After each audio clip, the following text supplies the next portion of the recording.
अस्सलामुअलैकुम दोस्तों, क्रिकेट की ताज़ा तरीन अपडेट हासिल करने के लिए मेरे चैनल को सब्सक्राइब कर लें। बहुत खुशी हुई भारतीय शायकीन मैच में खामोश रहे। ऑस्ट्रेलियावी कप्तान वर्ल्ड चैंपियन कप्तान पैट कमिंस ने ग्राउंड में भारतीय शायकीन की खामोशी पर कहा है कि बहुत खुशी हुई है।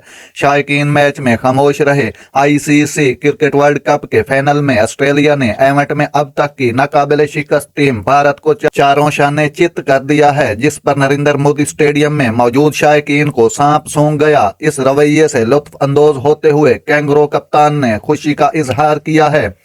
वनडे वर्ल्ड कप 2023 के फातेह कप्तान ने कहा कि ग्राउंड में शायकीन मैच में खामोश रहे, जिस पर मुझे बहुत खुशी हुई।